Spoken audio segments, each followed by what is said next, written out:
আপনি কি জানেন সঠিক জাত আর সঠিক পদ্ধতি ব্যবহার করলে পাটের ফলন ৩০ থেকে ৪০% পর্যন্ত বাড়ানো যায়?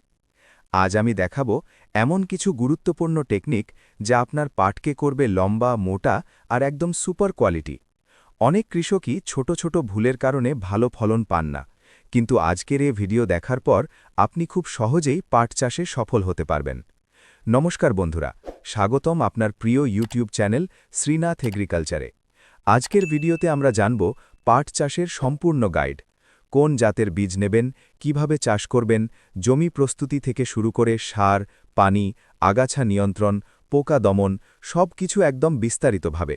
ভিডিওটা শেষ পর্যন্ত দেখুন, তাহলে আপনি পাট চাষে ভালো ফলন নিশ্চিত করতে পারবেন এবং বেশি লাভ করতে পারবেন। পাটের ভালো ফলনের জন্য সঠিক জাত নির্বাচন খুবই গুরুত্বপূর্ণ। উন্নত জাতের মধ্যে জেআরও ৫২৪, জেআরও ৮৪৩২, জেআরসি ৩২১ এবং জেবিসি ৫ খুবই জনপ্রিয়। এই জাতগুলোর গাছ লম্বা ও মোটা হয়, আঁশ শক্ত ও উজ্জ্বল হয় এবং বাজারে ভালো দাম পাওয়া যায়। ভালো মানের বীজ ব্যবহার করলে অঙ্কুরোদ্গম ভালো হয় এবং গাছ সমানভাবে বাড়ে। পাট চাষের জন্য সবচেয়ে উপযুক্ত সময় হল মার্চ থেকে এপ্রিল মাস। এই সময়ে মাটির তাপমাত্রা এবং আর্দ্রতা ঠিক থাকে, ফলে বীজ দ্রুত অঙ্কুরিত হয় এবং গাছ দ্রুত বৃদ্ধি পায়।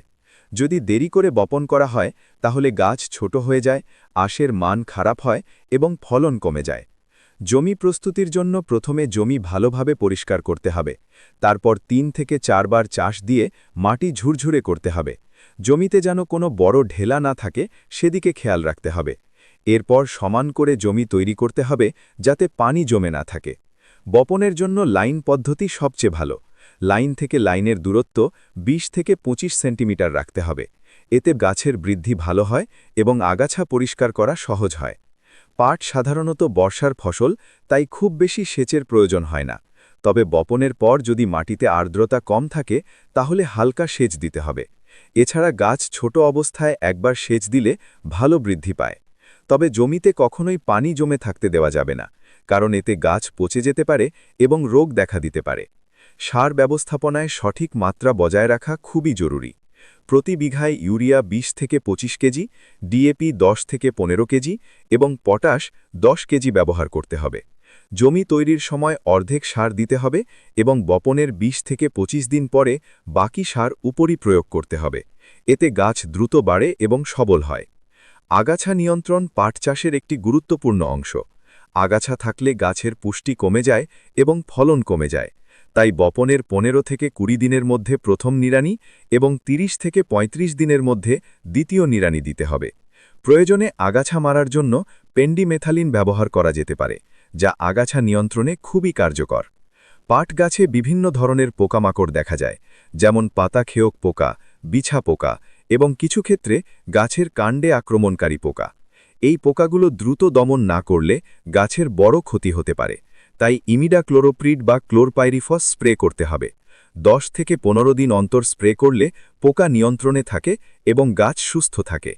গাছের ভালো বৃদ্ধির জন্য মাইক্রোনিউট্রিয়েন্ট এবং হিউমিক অ্যাসিড স্প্রে করা যেতে পারে। বপনের ২০ থেকে ২৫ দিন পর প্রথম স্প্রে এবং এরপর ১৫ দিন পর আবার স্প্রে করলে গাছ সবল হয়, পাতা সবুজ থাকে এবং বৃদ্ধি দ্রুত হয়। এতে ফলন অনেকটা বেড়ে যায়। গাছ বেশি ঘন হয়ে গেলে থিনিং করা খুবই জরুরি। বপনের ১৫ থেকে ২০ দিনের মধ্যে অতিরিক্ত গাছ তুলে ফেলতে হবে। এতে গাছের মধ্যে পর্যাপ্ত দূরত্ব থাকে এবং বাকি গাছগুলো মোটা ও শক্তিশালী হয়। কিছু গুরুত্বপূর্ণ বিষয় সব সময় মনে রাখতে হবে। জমিতে পানি জমতে দেবেন না, অতিরিক্ত সার ব্যবহার করবেন না, সময়মতো আগাছা পরিষ্কার করবেন এবং নিয়মিত জমি পর্যবেক্ষণ করবেন। কোনো সমস্যা দেখা দিলে দ্রুত ব্যবস্থা নিতে হবে। পাট সাধারণত বপনের ১০০ থেকে ১২০ দিনের মধ্যে কাটার জন্য প্রস্তুত হয়। সঠিক সময়ে কাটলে আঁশ নরম ও ভালো মানের হয়। যদি দেরি করা হয় তাহলে আঁশ শক্ত হয়ে যায় এবং বাজারে দাম কমে যায়। পাট কাটার পর পরিষ্কার পানিতে ১০ থেকে ১৫ দিন ডুবিয়ে রাখতে হবে। এই প্রক্রিয়াকে পচানো বলা হয়। সঠিকভাবে পচালে আঁশ সহজে ছাড়ে এবং রং উজ্জ্বল হয়। এরপর আঁশ ভালোভাবে ধুয়ে শুকাতে হবে। এতে বাজারে ভালো দাম পাওয়া যায় এবং লাভ বেশি হয়। বন্ধুরা, এই ছিল পাট চাষের সম্পূর্ণ গাইড। যদি ভিডিওটা ভালো লাগে তাহলে লাইক, শেয়ার এবং সাবস্ক্রাইব করতে ভুলবেন না। আপনার যদি কোনো প্রশ্ন থাকে কমেন্টে জানাতে পারেন। নতুন নতুন কৃষি বিষয়ক ভিডিও পেতে আমাদের চ্যানেলের সঙ্গে থাকুন। আবার দেখা হবে নতুন ভিডিওতে। ধন্যবাদ।